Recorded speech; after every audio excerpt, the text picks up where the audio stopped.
3 hal yang lu harus perhatiin banget ketika modifikasi mobil, khususnya bagian high-tech. Itu sekarang lagi membahas untuk lu semua yang suka modifikasi mobil, ada hal memang yang tidak bisa dipungkiri bahwa kreativitas itu nggak ada batasnya. Tapi terkadang yang perlu banget dibubuhkan di sana adalah kita selalu harus menjaga tingkat keselamatan berkendara, baik untuk diri kita maupun untuk orang lain. Di video ini gue akan bicara 3 hal yang lu harus perhatiin banget ketika modifikasi mobil, khususnya bagian high-tech. Kalau kita ganti pelek, terkadang pelek itu yang kita kejar adalah look-nya. Tapi jangan lupa, look itu sangat amat berkaitan juga dengan safety. Ingat, kalau mobil peleknya makin gede, pasti bannya makin tipis. Kalau bannya makin tipis, makin gak nyaman, tapi itu konsekuensi. Ketika kita masang pelek di mobil, pastikan PCD-nya sama. Ya, sure. Kalau enggak, lubang baut sama bautnya nggak ketemu, ya kan nggak bisa. Tapi di luar itu, ada hal yang penting banget, tapi banyak yang suka nggak. Yaitu adalah center ring. Jadi velg ketika udah dipasang, misalnya bautnya 5 ya, 5 kepasang. Tapi di tengah-tengah velg itu ada knocknya. Nah, knocknya atau centeringnya itu harus cocok juga dengan mobilnya. Karena apa? Dengan kecepatan tinggi, tanpa adanya ring itu, velg itu sebetulnya bergetar. Dan itu menyebabkan getaran yang sangat berbahaya ketika kita berkendara dalam kecepatan tinggi. Adaptor tuh kita buat kadang-kadang karena PCD mobilnya beda sama PCD velg yang kita punya. Jadi mana yang mau dikalahin? Mobilnya kah? Atau peleknya kah? Atau dilema di tengah-tengah. Makanya banyak orang memutuskan untuk pakai adaptor. Nah, adaptor itu pasti tuh ada nilai logisnya. Kita nggak mungkin pakai adaptor yang selebar baut, itu agak berbahaya. Soalnya adaptor itu juga merupakan satu tambahan di kaki, which is artinya masing-masing kaki kendaraan dapat tambahan berat seadaptor itu kan. Misalnya pelek let's say 15 kilo lah gitu ya, 10 kilo sampai 15 kilo. Adaptor yang isinya besi tebal itu bisa sekitar mungkin 5 sampai 8 kilo sendiri per kaki.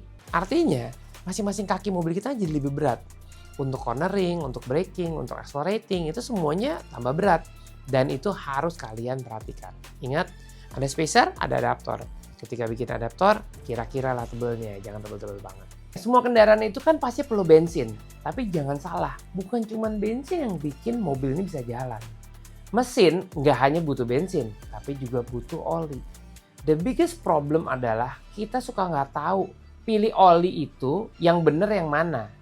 Kejadian yang udah-udah, oli palsu itu ada di mana-mana. Secara general, gue mau kasih tahu bagaimana cara pilih oli yang benar. So basically, kapan waktu yang tepat untuk ganti oli? Kalau beli mobil, ada tulisannya nih, 30.000 km atau 2 tahun, 50.000 km atau 3 tahun. Pasti jaminan mobil baru selalu ada kayak begitu. ATPM masing-masing itu punya patokan. Dan patokan itu dijagain, tahun dan juga kilometer, mana yang sampai duluan. Tapi setelah itu, ketika kita sudah tidak terlibat lagi dengan ATPM atau mungkin keluar dari garansi, waktu garansi, kita bisa balik APM atau kita bisa ganti oli di mana aja. Kita tuh harus jadi orang yang cerdas menurut gue. Betul-betul harus jadi orang pintar. Mau cewek, mau cowok, semua harus pintar. Jadi, gue mau kasih tahu, oli palsu itu jadi masalah utama sekarang. Dan kita sebagai customer harus tahu bagaimana cara memilih oli yang benar. Nah, masing-masing botol oli ini itu tuh punya uniqueness sendiri. Gimana taunya nih oli palsu atau nggak palsu? Kalau kita percaya aja, kita boleh sih percaya sama orang. Tapi kita juga harus punya ilmu untuk bisa memverifikasi. Kayak botol ini gitu ya. Di botol ini lu bisa mengidentifikasi apakah ini oli asli atau palsu. Salah satu yang paling gampang dari semuanya nih ya. Di kepala ini sama badge, dia tuh ada angka. Dan angkanya pasti sama. Which is di kasus ini adalah 03221-241. Nomor yang di kepala sama yang di body sama. Artinya ini barang keluar dari pabrik. Lalu kalau lihat dari tutupnya, di sini tuh ada kayak hologram gitu yang lu bisa lihat. Ya. Lalu pas botolnya dibuka nanti juga ada identifikasi khusus. Nah, basically gini, yang mau gue sampaikan adalah kita harus banget mengerti tentang si oli palsu ini. Kenapa? Soalnya oli palsu itu bisa menyebabkan terminal damage, like mesin bubar, berantakan, nggak ada sisanya. Karena kita nggak pernah tahu isinya apa. Dan masing-masing teknologi kendaraan itu punya oli yang cocok untuk dipakai. Kapan ganti oli? Gampang aja. Kasih aja kelipatan 5.000, 10.000, 15.000, 20.000, 30.000. Memang mobil baru 1.000 udah ganti.